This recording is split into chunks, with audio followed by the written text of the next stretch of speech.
تزادستان کے حالات دیکھ کر ہندوستان میں مشرقی تمدن کے آخری نمونے لکھنؤ کی یاد آتی ہے۔ ماضی کے لکھنؤ کی سرگزشت پڑھیں تو وہاں کے نواب، ان کے حرم، ان کے چسکے دار کھانے، رنگ برنگے لباس، مٹیا برج اور دوسری شاندار عمارتیں اور محل، وہاں کی جذباتی اور بھڑکیلی شاعری یاد آتی ہے۔ اس زوال پذیر تہذیب میں میر انیس اور میر دبیر نے مرثیے کو درجہ کمال تک پہنچا دیا۔ افسوس کہ تزادستان میں نواب واجد علی خان جیسے عیاشیاں کرنے والی اشرافیہ کے لوگ تو جا بجا نظر آتے ہیں، لیکن ریاست کی کمزوری اور زوال کو بیان کرنے والا میر انیس ایک بھی نہیں۔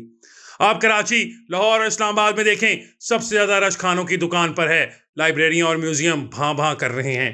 جس طرح لکھنؤ کا نظام حکومت مفلوج ہو چکا تھا، وہی حال تزادستان کا ہے۔ ہندوستان میں اردو کے سب سے بڑے شاعر مرزا غالب لکھنؤ گئے تو کسی نے گھاس تک نہ ڈالی، وہ مایوس واپس دلی لوٹ گئے۔ نواب واجد علی خان نے بعد از خرابی بسیار 500 روپے سالانہ وظیفہ مقرر تو کیا، مگر تب تک غالب دلی میں ہی رہنے کا فیصلہ کر چکے تھے۔ تزادستان میں بھی ٹیلنٹ کی کوئی پہچان نہیں۔ یہاں امید مرتی جا رہی ہے کہ ریاست کے حکمران اور سیاستدان امید کو جگائے رکھتے ہیں، لیکن یہاں کسی کو مستقبل کی فکر ہی نہیں۔ یہ کالم نگار ساری زندگی رجائیت پرست رہا ہے اور ہمیشہ یہ سوچتا ہے کہ بالآخر تزادستان میں بھی مثبت تبدیلی آئے گی اور ہم خوشحالی اور ترقی کے سفر کی طرف روانہ ہوں گے۔ فرض کریں کوئی کسی حقیقت پسند سے یہ سوال پوچھے کہ 5 سال بعد تزادستان کہاں کھڑا ہوگا، تو حقیقت پسندی سے کام لیتے ہوئے فیض احمد فیض کا یہ فقرہ دہرائے گا کہ ڈر ہے کہ یہاں کے حالات اسی کی طرح رہیں گے، اور اگر کسی کنوتی سے یہ سوال پوچھا جائے تو جھٹ جواب دیا جائے گا، یہاں بچوں کا کوئی مستقبل نہیں، یہاں کی معیشت ٹھیک ہونے کا دور دور تک کوئی امکان نظر نہیں آ رہا۔ ان آراء کے بعد تزادستان کی زمینی صورتحال سن لیں۔ تزادستان کے سب سے بڑے صنعتی گروپ جو اب ملٹی نیشنل ہے، اس کے حالات یہ ہیں کہ اس کے سربراہ کے 4 پوتے پوتیاں، نواسے نواسیوں میں سے کوئی ایک بھی اس ملک میں رہنے کو تیار نہیں۔ یہ خاندان یہاں کی اشرافیہ سے تعلق رکھتا ہے۔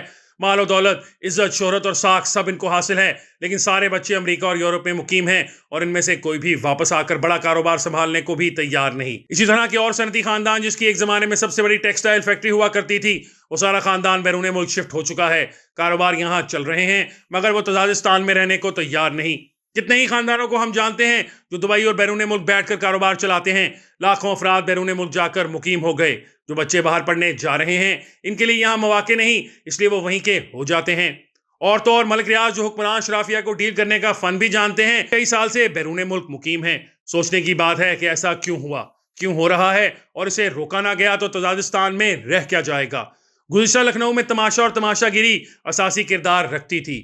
کہا جاتا ہے کہ لکھنوی کلچر میں سمندر جیسی گہرائی نہ تھی، یہ بند معاشرے کے جوہر جیسا کلچر تھا، یہ انحطاط کا کلچر تھا۔ آج کے تزادستان کی سڑکوں اور پارلیمان میں ہونے والی گفتگو کیا کسی تماشے سے کم ہے؟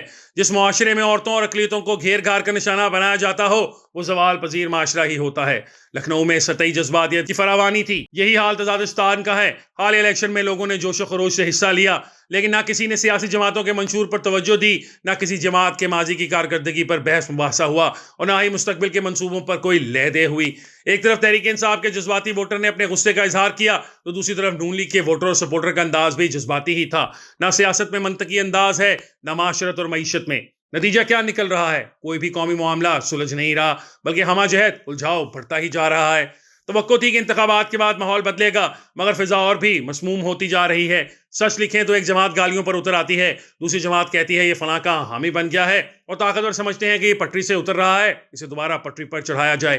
جب معاشرہ اس طرح کی تقسیم کا شکار ہو جائے تو یہ زوال کی طرف بڑھنے کی ہی نشانی ہوتی ہے۔ آج کی جدید دنیا میں ریاست کو مثبت رخ دینے کے سب سے زیادہ ذمہ داری سیاستدانوں کی ہوتی ہے۔ پاکستانی عوام نے ووٹ دے کر سیاستدانوں کو اختیار دے دیا ہے کہ ریاست اور عوام کی تقدیر کا فیصلہ وہ کریں۔ اب اگر یہ سیاست انا پرستی اور اقتدار پرستی کے پنجروں میں بند رہی تو یہ قوم بھی اسیر ہی رہے گی، اسے کبھی آزادی نصیب نہیں ہوگی۔ کاش کوئی ایک فریق صرف 5 سال کے اقتدار کی قربانی دے دے تو معاملات مثبت رخ اختیار کر سکتے ہیں، مگر بلی کے گلے میں گھنٹی کون باندھے؟ برصغیر اور خاص طور پر اس کے شمالی خطے کے باشندوں میں ایک جینیاتی خرابی ہے کہ ہم اپنے لڑائی جھگڑے، فساد اور قضیے حل نہیں کر پاتے۔ ہمارے ہاں بہن بھائیوں میں اختلاف پیدا ہو جائے تو وہ برسوں چلتا ہے۔